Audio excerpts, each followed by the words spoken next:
the left heel. The left heel is… there is a point on the left heel that today the medical sciences are calling it as the Achilles. You heard of that?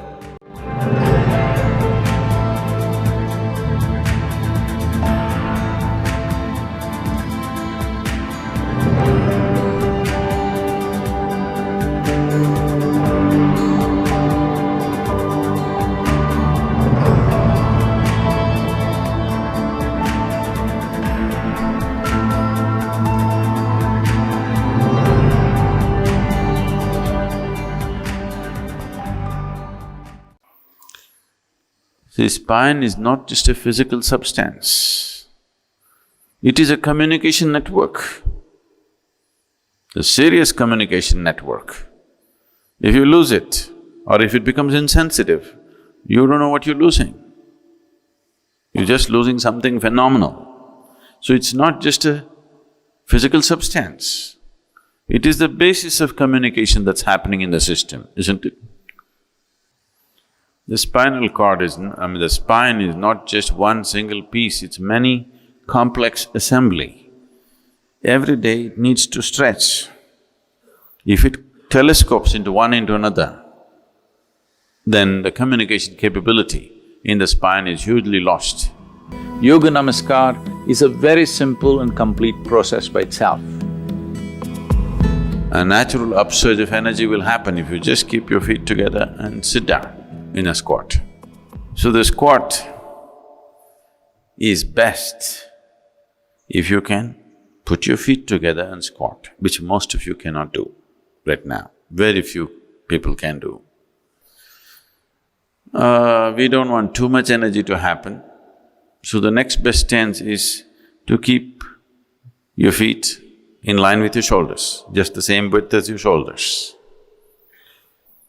You can do up to 21. 21 is a good number to do. If you cannot do that, start with 7. Slowly, every 2 days, 1 extra if you do.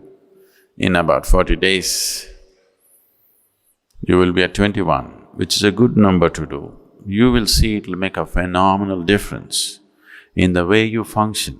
If there is some way to gauge your intelligence, the sharpness of your intellect, you can see a difference happening. Just because you're doing a simple few things to relax and activate the spine. I don't sit like this all the time, only when I speak. How I am sitting, if I have to explain,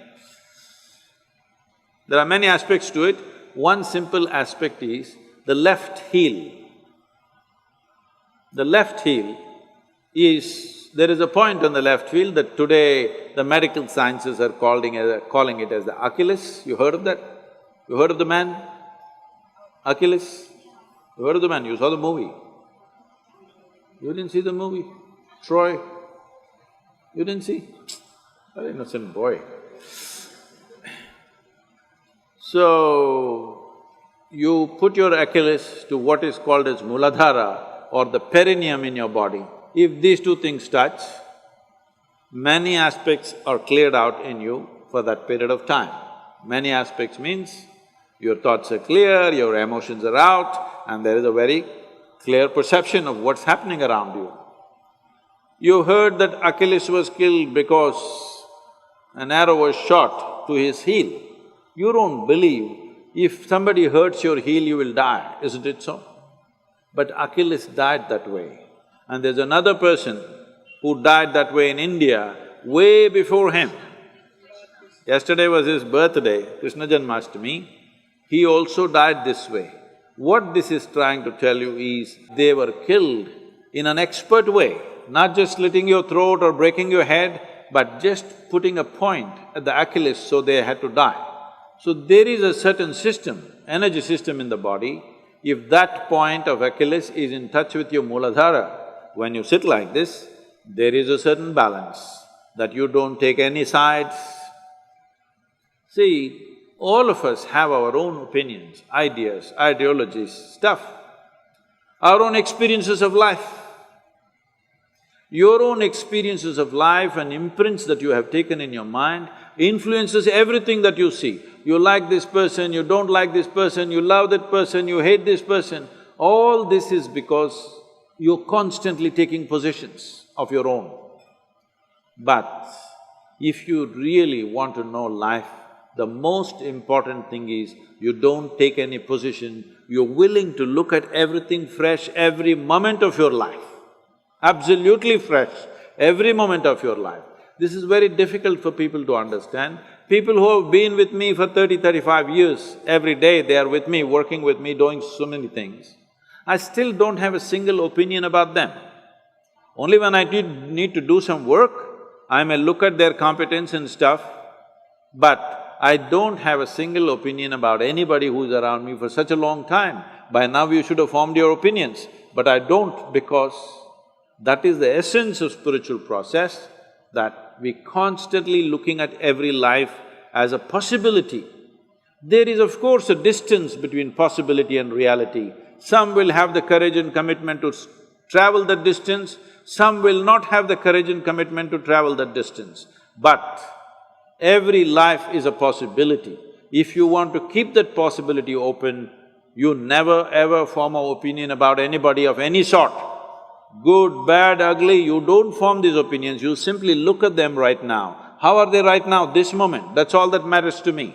How you were yesterday is not my business. How you may be tomorrow, let's see. Tomorrow must be created, not concretized right now, isn't it?